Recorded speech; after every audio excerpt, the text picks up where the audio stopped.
I remember first hearing about this case. Let me give you a little backstory because this is really shocking. Abby Zwerner was a teaching assistant. The school is in Virginia. Sorry, she was a teacher in Virginia. She gets shot one day by a student. Now, you might think, what was this, high school? Even junior high? No, siree. She got shot by a 6-year-old in her classroom who happened to bring a gun to school and apparently knew how to use it, you guys. So now we're not talking about a criminal trial against a 6-year-old. Right now, we're talking about a civil suit that she filed against the assistant principal of the school, who she reported this child's, let's say, behavior on a number of occasions, in particular this day, and was ignored by that assistant principal. And then eventually she got shot, nearly killed. The bullet pierced her chest. It went through her lung. Her lung is now somehow permanently scarred to her chest wall. She has a bullet fragment permanently lodged in her body. She will never be able to get an MRI for the rest of her life, which could be very problematic as she ages, because Lord knows as we get older, sometimes we need MRI imaging. And she is suing this assistant principal for $40 million. Do we blame her? Ashley? Yeah, Jonna. So I definitely don't blame this lady. I would want to sue too. I mean, she's had a lot of health scares from this. She's suffered a lot, and it really sounds like it's from the negligence of her assistant principal.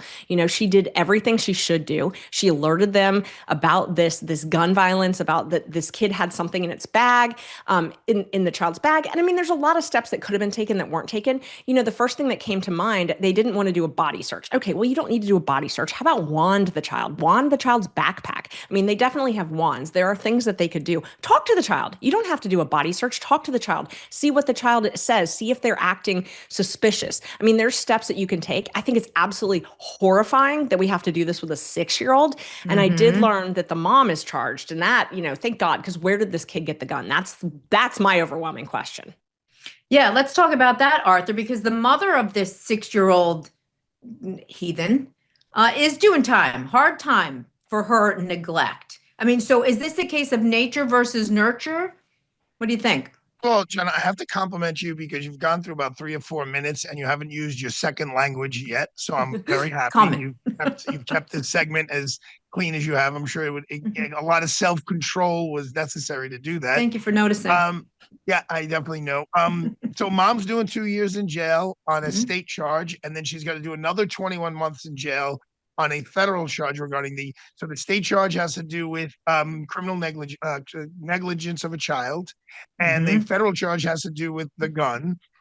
So mom is seeing some form of justice here, although it's insane that a 6-year-old has a gun. The 6-year-old was definitely a problematic student. He had been accused of trying to strangle a teacher and really being very physical with the teacher.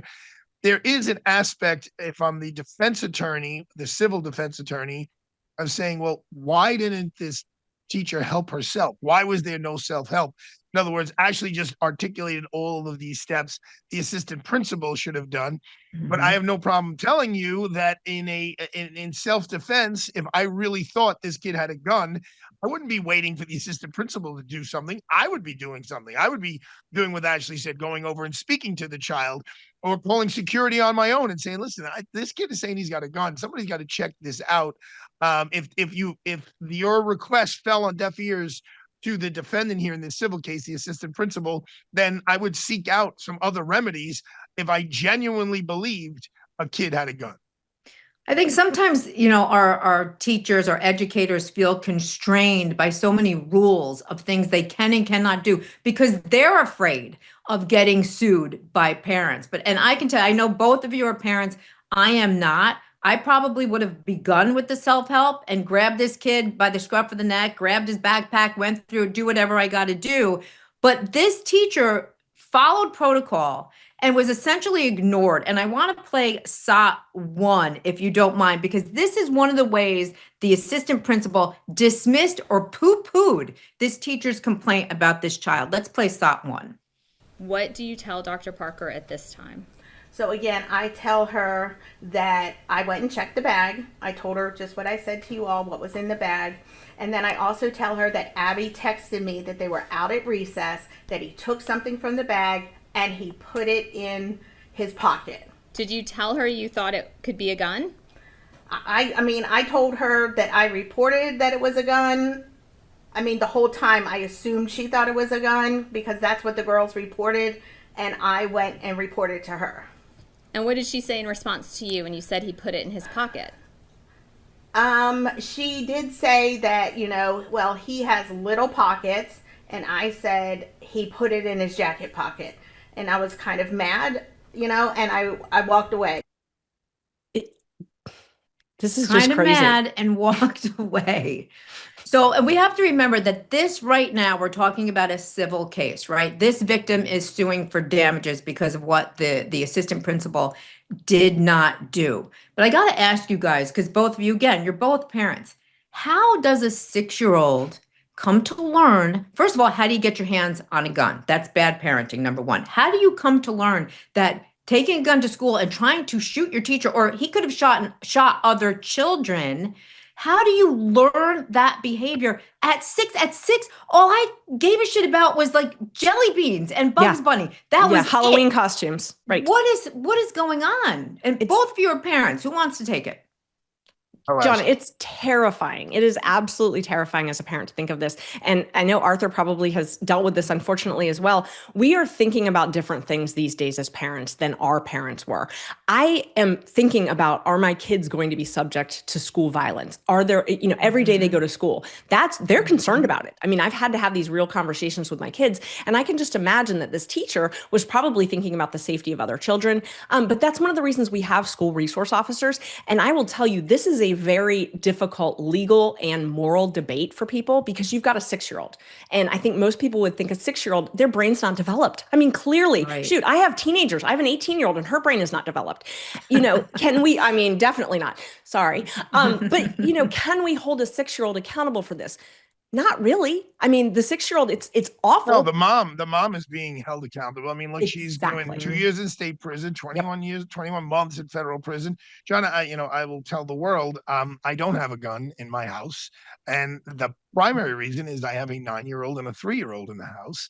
And I don't know if the statistics today, it was like a toss up between car accidents and accidental gun discharges was the number one killer of young people. So obviously this was a dysfunctional home. You can't argue about that. That is clear. I guess when you look at this case, and as you know, the level of proof necessary is much lower than a criminal case, right? The three of us are always talking about beyond a reasonable doubt. That's not the level of proof here. So the jurors just have to find that, hey, Ms. Parker should have stepped up here and said, okay, it's going to take us 5 minutes to make sure a student does not have a gun, or as you said, Ms. Spilbor, besides the teacher, could have shot a student. And luckily it was a small gun that, didn't blow her away, but it could have been. So, I think the prosecution here, the plaintiff here, puts a pretty strong argument to this jury saying this woman basically did nothing to try to protect our client. And it's by 2 centimeters. That's what the doctor who testified, by 2 centimeters, she's alive and not dead. Yeah, I want to play SOT 2 because it sort of describes the nature of her injuries. And then I want to shift gears and talk to you a little bit about potential criminal liability on the assistant principal. Let's go ahead and play SOT 2. So can you tell the jury the significance of the blown up image where it shows the bullet 2 centimeters from the aorta? So there are several things about the way this bullet went in that are life-threatening. Certainly the injury to the lung, where I described that it has collapsed.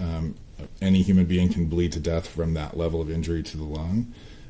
But again, where this bullet ended up, it went past the heart and just barely missed it. And then also ended up within 2 centimeters of the biggest artery in the entire body, which patients would bleed to death in seconds from an injury to that vessel. Wow. That is some scary stuff, right? And the victim herself said that she thought she was, quote, on her way to heaven. And that's got to be a horrible, horrible, emotionally distressing feeling to think that you are about to die, let alone at the hands of a 6-year-old. Johnny, you think you'd be on your way to heaven or elsewhere? I'm just curious. I mean, we know each other for a while. I mean, I think it would be a close call. It'd be like a little crossroad situation. God doesn't discriminate against potty mouths. He's all good. I know where I'm going to go. I'm just not going to go. Is that the only one? Is that the only very long violation we're going with? Well, no, but okay. But this is not about me. So listen, John, it's always about you. I want to talk about, even though this is a civil case, and I think the testimony is wrapped up, what they probably have left are closing arguments. And I don't know if there's $40 million to get. That is what she is suing for. But can we shift gears real quick and talk about, should the assistant principal face criminal charges? She is facing criminal charges for putting all of those other students at risk. Does that smack of the Ethan Crumbley case? Like, is it a bridge too far, or do you think that there is criminal responsibility there? Arthur, since you got a smart mouth, I would say it's a bridge too far. I mean, just because, and you said this earlier, John, like you both said it, like, as a 6-year-old really going to be packing? Right? Is a 6-year-old really going to be walking around school with a gun and knowing how to use the gun? And it's a loaded gun. Not that he just has a gun. It's a gun with a bullet in the chamber ready to be discharged. I don't know what the population of the school was. I don't know how burdened this assistant principal was. But do you charge her with some form of criminally negligent homicide, which has a very low sentence? I guess it's in the realm of possibilities. If you're a prosecutor who's very zealous, you throw them in the grand jury and you let the citizens of that community make that decision in Virginia. Well, Ashley, every single student in that classroom could have died. And who's responsible for that? We did it with Ethan Crumble. We took parents who were nowhere near the scene and convicted them of involuntary manslaughter. What's to stop us from convicting this assistant principal for doing nothing? Yeah, but they bought him the gun and everything, didn't they, Crumbley's? And they knew about it, and he was at target practice and all of those things. This is a 6-year-old who snuck into some closet or didn't and took it from his mom or dad, and that person's already going to do about 4 years in prison. Ashley, and I think that for me. Well, and we see the parent is being held responsible, but the assistant principal, that's a bridge too far for me as well. And I've got to say, I am very much against criminalizing what I would consider non-intentional conduct. A parent is different because you have a duty. It's an intentional duty. You accepted that duty. But an assistant principal, they have a duty, but there's a big difference between a civil duty and a criminal liability. And I just think that's a bridge too far. But I also don't appreciate over-criminalizing cases. I think we over-criminalize cases as a society. I think that this assistant principal should be held responsible, but it should be in civil court. And, there's definitely damages there, and we want to send a lesson, but is the civil case going to be able to send that lesson? I hope so, because what do we want here? We want new policies. We want this lady to be compensated for her own loss, obviously, and that's the purpose of a civil lawsuit, but we also want some policy changes. And I would imagine that we're seeing those policy changes, and if we're not, perhaps suing the actual county, perhaps suing the school district would do more to actually promote those changes than trying to lock up this assistant principal who probably made a mistake. Was she negligent? Yes. Should she have done more? Yes. But did she have any criminal intent? That's a bridge too far for me. Yeah, it's interesting you say that, because this assistant principal is the only defendant in this civil suit. I think the school district should also have been sued for this. And if I am surprised that I assumed the school district, I mean, because this woman, who knows what finances she really has. Right. Whereas the school district has insurance policies. And I don't know if she's indemnified as a teacher in any way. That's what I was wondering. Down in Virginia, but usually you would see in the caption the school, the school itself, the school district, the superintendent, and the whole kitchen sink to see if she does prevail, if there's money, if there's finances anywhere to compensate this family.